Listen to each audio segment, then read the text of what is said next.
सुप्रभातम प्यारे बच्चों आज हम पढ़ेंगे संस्कृत में तृतीय पाठ का नाम है गणतंत्र दिवस। यह पाठ गणतंत्र दिवस के बारे में बताया गया है। तो इसमें है सबसे पहले कि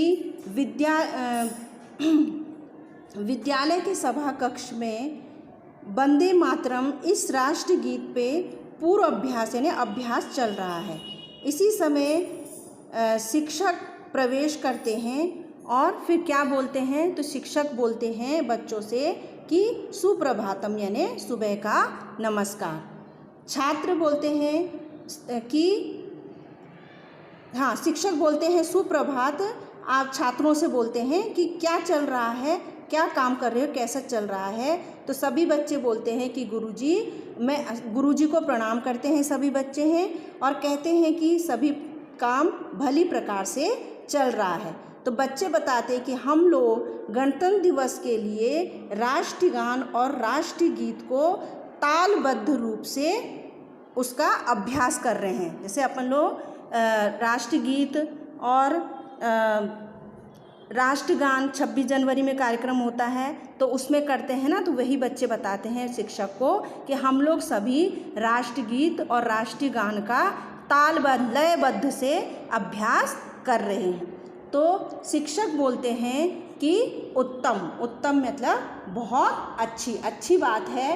देशभक्ति वाले अन्य गीत भी प्रस्तुत किए जा सकते हैं। बोलते हैं कि इस समय पे देशभक्ति से संबंधित हम कई प्रकार के गीत, अन्य गीत भी प्रस्तुत कर सकते हैं।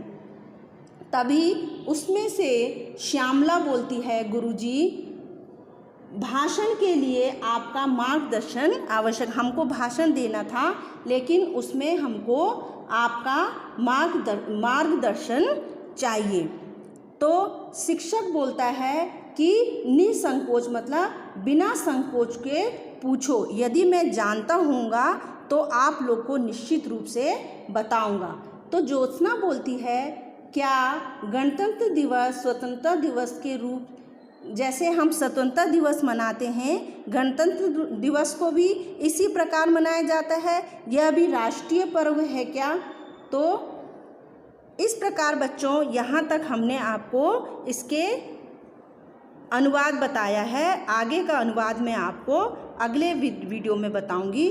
और इसमें शब्दार्थ को भी यदि हम देखें तो शब्दार्थ में सम्यक यानी भली प्रकार, प्रचलती यानी चल रहा है, अभ्यास श्यामः यानी हम सब अभ्यास करते हैं या कर रहे हैं।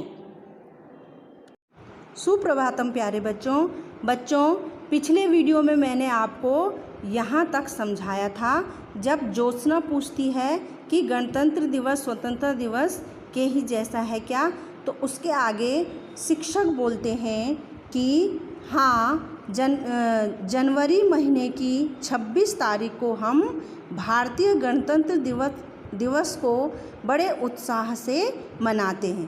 तब राजेश बोलता है कि इस पर्व पर दिल्ली नगर में स्थल सेना, जल सेना और वायु सेना की परेड अद्भुत और चित्त को यानी मन को आकर्षित करने वाली होती है, ऐसा मैंने सुना है।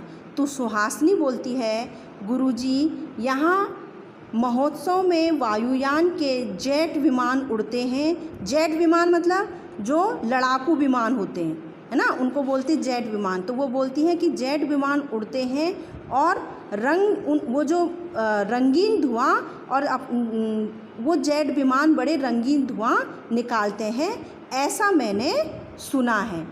तब शिक्षक बोलते हैं कि सत्य है, सत्यम मतलब कि यह तुमने सही सुना है, सत्य है। यह गणतंत्र दिवस पर भारत के राष्ट्रपति स्थल, जल और वायु सेना के सेनापतियों का अभिवादन स्वीकार करते हैं। आगे वो बोलते हैं और विभिन्न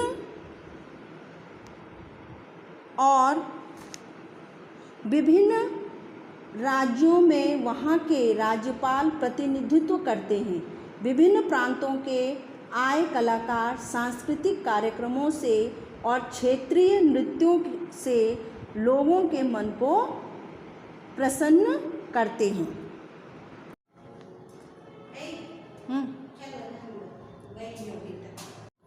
फिर नरेश बोलता है कि गुरुजी गणतंत्र का क्या अर्थ होता है। तो शिक्षक बोलते हैं कि बहुत उचित प्रश्न है, यह आपने बहुत अच्छा प्रश्न किया है।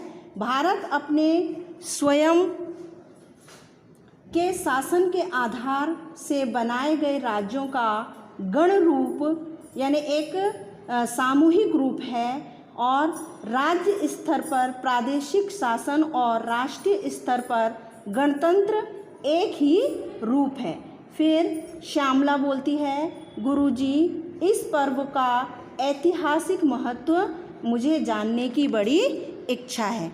तो फिर शिक्षक बोलते हैं कि मैं विस्तार से बताता हूँ।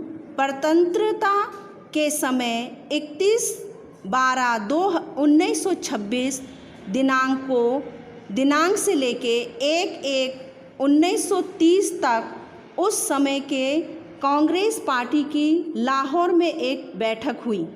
उस अधिवेशन में सभी राष्ट्र नेताओं ने सार्वभौम शासन की रचना करना चाहा। यह प्रतिज्ञा उन्होंने ली कि हम सार्वभौमिक शासन की रचना करेंगे। लाहौर अधिवेशन में राष्ट्रभक्तों ने तिरंगा झंडा भी फहराया। भारतीयों का यह प्रतिज्ञा रूपी स्वप्न 1947 ईस्वी में अगस्त महीने की 15 तारीख को पूरा हुआ। देश स्वतंत्र हुआ। तब से लेकर प्रतिवर्ष 15 अगस्त को हम लोग स्वतंत्रता दिवस का आयोजन करते हैं। इसके बाद 26 जनवरी 1950 ईस्वी में हमारा संविधान लागू हुआ। इस कारण से प्रतिवर्ष इस दिन संपूर्ण राष्ट्र में हम सब गणतंत्र दिवस मनाते हैं। फिर सब लोग बोलते हैं, सब बच्चे बोलते हैं कि धन्यवाद, हम सबके द्वारा स्वतंत्रता दिवस और गणतंत्र दिवस का महत्व आज जाना गया। और शिक्षक बोलते हैं, आप सभी लोगों का कल्याण हो। स्वस्तितः सर्वेभ्यो मतलब आप सभी का कल्याण हो, आप सभी के साथ सबका अच्छा हो। इस प्रकार बच्चों इस पाठ का मैंने अनुवाद आपको समझा दिया है। इसका अनुवाद मैं आपको अगली कक्षा में भेजूंगी। धन्यवाद।